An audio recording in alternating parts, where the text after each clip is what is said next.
জয় শ্ৰীৰাম। আজি এটা ধুনীয়া এটা ভিডিঅ' লৈ উপস্থিত হৈছোঁ।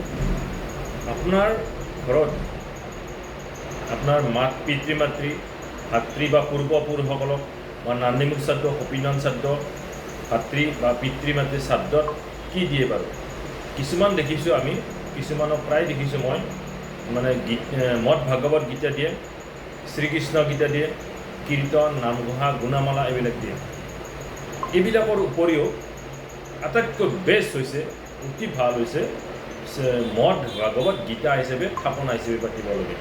মদ ভাগৱত গীতা এখন বঁটাখনত গামোচাখন দিব, তাৰে ওপৰত মদ ভাগৱত গীতা দিব, তামোল পানে যদি সন্মুখত থ'ব। এইটো হৈছে আটাইতকৈ বেষ্ট।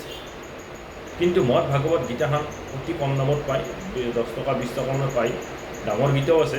গতিকে আপোনালোকে শ্ৰাদ্ধ উপলক্ষে হওক, সপিনান শ্ৰাদ্ধ, সপিনান শ্ৰাদ্ধ হওক, পাৰ্বণ শ্ৰাদ্ধ হওক, নান্দিমুখ শ্ৰাদ্ধ হওক, বা আপোনাৰ পিতৃ মাতৃ ভাতৃবিলাকক যদি শ্ৰাদ্ধ কৰে, একাদশী শ্ৰাদ্ধ, নান্দিমুখ শ্ৰাদ্ধ কৰে, এইবিলাকত আপুনি মদ ভাগৱত গীতা দিয়াৰ ব্যৱস্থা কৰক। কিন্তু কীৰ্তন দিলেও হয়, নামঘোষা দিলেও হয়, কিন্তু অতি ভাল হৈছে মদ ভাগৱত গীতা।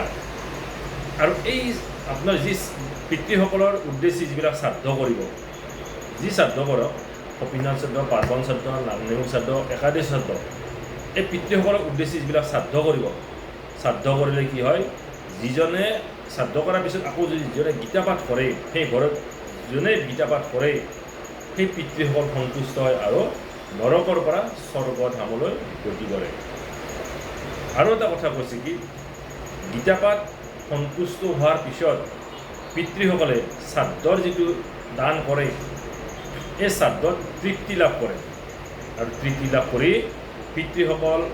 পিতৃলোকলৈ গতি কৰে আৰু পুত্ৰসকলক আশীৰ্বাদ প্ৰদান কৰে। ইমান ধুনীয়া কথা কৈছে।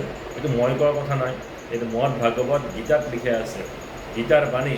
এইটো মহাত্মাত লিখা আছে 413 পেজত, 413 পৃষ্ঠাত। গতিকে এইটো কথা ক'লোঁ, আপোনালোকে পাৰিলে আপোনালোকৰ পিতৃসকলৰ শ্ৰাদ্ধত, মাতৃসকলৰ শ্ৰাদ্ধত বা ভাতৃৰ শ্ৰাদ্ধত, নান্দিমুখ, সপিনান শ্ৰাদ্ধ, পাৰ্বণ শ্ৰাদ্ধত কিন্তু থাপনা হিচাপে এখন বঁটাত মদ ভাগৱত গীতা থওক আৰু পূৰ্বপুৰুষসকলৰ পৰা হিয়া ভৰি আশীৰ্বাদ পাব। কিন্তু তাৰে ভিতৰত আৰু এটা কথা আছে, এই শ্ৰাদ্ধবিলাকৰ তিথিতে শ্ৰাদ্ধ কৰিব লাগে।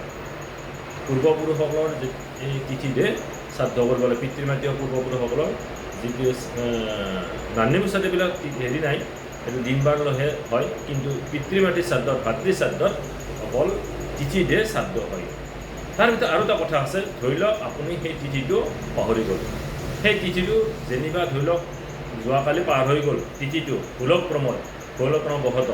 গতিকে এই শ্ৰাদ্ধটো পাৰিলে মহালয়াত কৰক। মহালয়াত কৰক, বহুত তৃপ্তি পায়। যেন এসাঁজ তেখেতসকলে, আপুনি যেনেকৈ আমি মাঘ বিহুত মাছে মাংসই নানান ধৰণৰ ব্যঞ্জনেৰে যেন আমি ভাত সাঁজ খাওঁ, দলবাৰ হিচাপে খাওঁ, এই ঠিক তেনেকুৱা কৰে মহালয়াত শ্ৰাদ্ধ কৰিলে তেখেতসকল, পিতৃসকল, মাতৃসকল বা ভাতৃসকলৰ মানে পৰম তৃপ্তি পায় আৰু তেওঁলোকে নৰকৰ পৰা পিতৃলোকৰ এই স্বৰ্গধামলৈ গতি কৰে, নৰকৰ পৰা পিতৃধামলৈ গতি কৰে। গতিকে এনেকুৱা ধৰণৰ ধুনীয়া ধুনীয়া ভিডিঅ'ত উপস্থিত হ'ম। ভিডিঅ'টো চাই কেনে পালে জনাব, মোৰ কমেণ্টত জনাব। যিখিনি সম্ভৱ কেনে আপোনালোকক এনচাৰ দিয়াৰ চেষ্টা কৰিম। মোৰ নাম্বাৰটো লিখি লওক 9864083011, 8638244851। এই দুটা নম্বৰ যোগাযোগ কৰক। মই পাৰমিস্ত্ৰী, নিউমাৰজি, বাস্তু বস্তুবিলাক চাওঁ। যিখিনি আপোনাৰ সহায় সহযোগী কৰিবলৈ চেষ্টা কৰিম, অকণমান হ'লেও সময় দিয়াৰ কাৰণে চেষ্টা কৰিম, আপোনাক উপকাৰৰ কাৰণে চেষ্টা কৰিম। গতিকে মই পুনৰ আগলৈ এনেকুৱা ধৰণৰ ধুনীয়া ভিডিঅ' চাই থাকিব, মোক অকণমান উৎসাহ পাম, আকৌ এনেকুৱা ভিডিঅ'লৈ আগবাঢ়ি যোৱাত সহায় পাম। নমস্কাৰ।